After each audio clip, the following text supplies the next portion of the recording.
I have been blessed to be asked to introduce our next speaker. And just real quick on that song, Charles DeFontis is as a composer and writer. When I heard that song, I had to adopt it, and he gave it to me. He took it off of YouTube and told me I could use that song. So, Mr. DeFontis, thank you so much. Jamie Hallam is coming up next to share, and we look forward to her. So everybody, let's give Jamie a round of applause on her way up here and encouragement. And Jamie and I are from the same part of the country, East Coast, represent.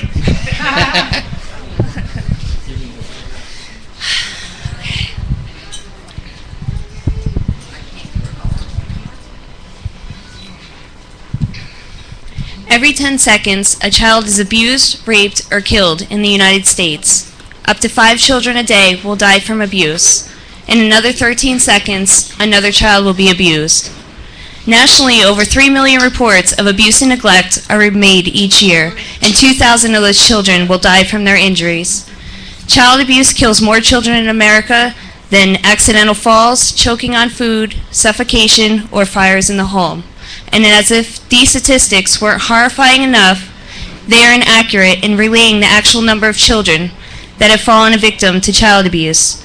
The sad reality is child abuse is severely underreported in the United States. Most abused and neglected children will never come to the attention of government officials. Every day across the country, the very people children rely on for protection and comfort subject them to abuse and neglect. Parents comprise the largest group of abusers at 80%, with 9 out of the 10 abusers being the children's biological parents. It is tough to think, for any of us to think, how can anybody abuse a child? But it happens more than people think. Many parents are under the stressors of life. The stress can range from anything as unemployment, illness, drug abuse, poverty, and even the presence of a new baby. Unable to properly handle their stress, they lash out on their children. Child abuse is the physical, sexual, and emotional maltreatment or neglect of children by parents, guardians, and others responsible for the child's welfare. Physical abuse is characterized by physical injury, usually resulted by beating or inappropriately harsh discipline. Sexual abuse includes molestation, incest, rape, prostitution, or the use of a child for pornographic purposes. Neglect can be physical in nature, characterized by abandonment or failure to seek the needed health care. Educational, failure to see that a child is attending school, or emotional. Inappropriate punishment, verbal abuse, and scapegoating are forms of emotional and psychological child abuse. Many parents think this will never happen to my child, and I thought the same thing. In 2000, I moved to Arizona and met a man by the name of Christopher Payne. We began dating, and shortly into the relationship, I found out I was pregnant. As the pregnancy progressed, Chris became more violent. I left Arizona and had our son Tyler in my home state of New Jersey. I called Chris and told him that he was a father of a new baby boy. He convinced me that he had changed and wanted to make a new life for me, him, and his son. So I moved back to Arizona. A few weeks later, we were married. On our wedding night, I became pregnant again, this time with a girl. Now with another pregnancy, Chris became more violent. There were many instances of domestic violence during this time, and after our daughter Ariana was born, one instance of domestic violence sent me to the hospital. I was told by police and hospital workers that if I did not leave my husband, the children would be taken away from me as well. I didn't hesitate for one more second, and I left my husband for good. Our son Tyler was 11 months old, and our daughter Ariana was only 3 weeks old. We continued on with our lives for the next 3 years without any contact from him. During this time, I filed for divorce, which is totally uncontested, and got sole custody of our children with no visitation for the father based on his violent behavior. Life was good for Tyler, Ariana, and I. They were fun, loving, and happy children. Tyler loved Scooby-Doo and cooking. Ariana loved to color and to draw. They had smiles that could light up any room, and their laughter was contagious. A few weeks before Christmas of 2005, I got a call from my now ex-husband. He called and he wanted to see Ariana and Tyler, who were now 3 and 4. He explained to me that he was doing well, he had a good job as a medical transportation driver, and that he had a stable girlfriend. He also told me that he had another baby and wanted the kids to see their new baby brother. I reluctantly agreed to the supervised visits. When I did agree, the visits went well, so I agreed to an unsupervised stay at their father's apartment. When the kids came back, they seemed extremely excited about spending time with their new brother and spending time with their father, so I agreed to another weekend visit a couple weeks later. On January 20th, 2006,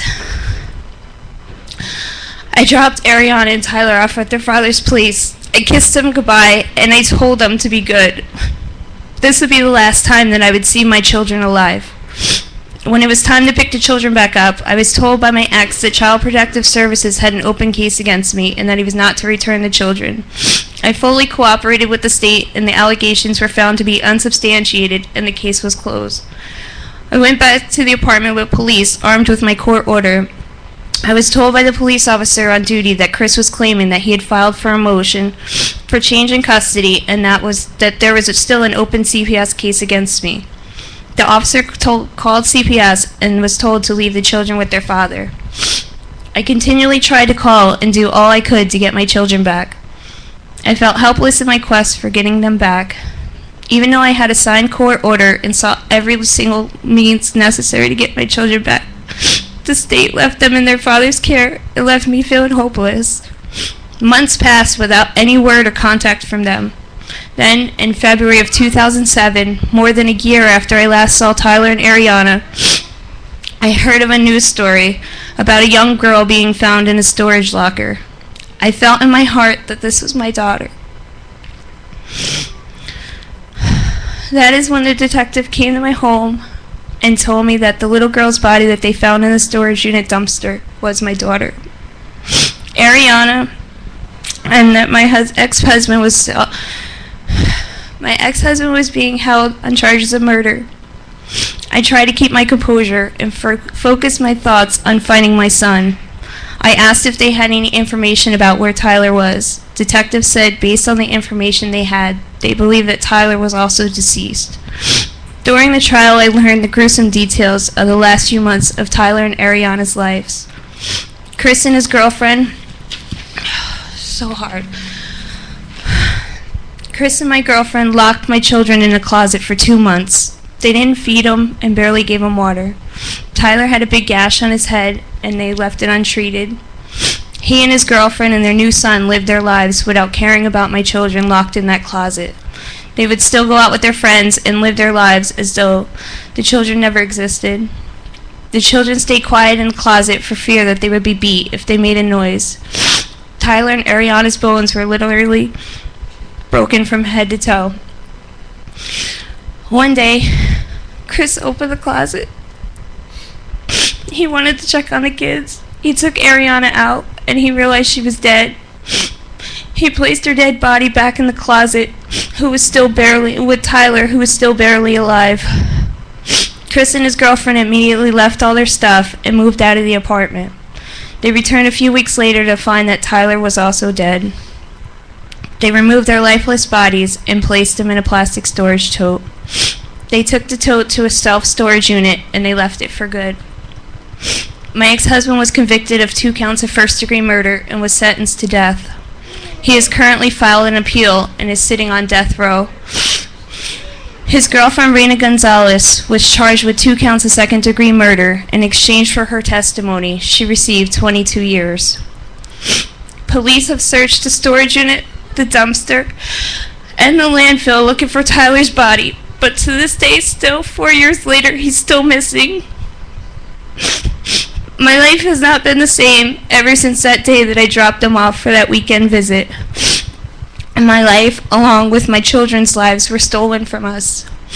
Every day, I'm faced with the fact that my children were abused and tortured instead of being loved and protected. I have to face the fact that my son might never be found. We need to love, protect, and always watch out for our children at all costs, because they are our future and they deserve to live happy, fun-loving lives without any fear or thought that they are not loved. Yesterday, many children cried out in pain. Yesterday, many heard those cries but chose to ignore. Yesterday, many children died from child abuse. Yesterday, many had to live in guilt for ignoring their pain. Yesterday, many children went to heaven while many still suffer. Yesterday, many felt the heartache of losing a child. Today, one child's voice, silenced voice, will be heard. Today, one more person will stand up for them. Today, one child won't cry out in pain. Today, one person heard that child's cries but chose to do something about it. Today, one child was saved from death. Today, one person felt proud because they had saved a life. Today, one child will make it. Today, one person will do their part. What was the difference between yesterday and today? It was that one person making a change. One person standing up for a child. One compared to many might not be big to you and me, but to that child, one person made the difference between life and death for them. If you believe in it, stand up for it. The most promising truth of all.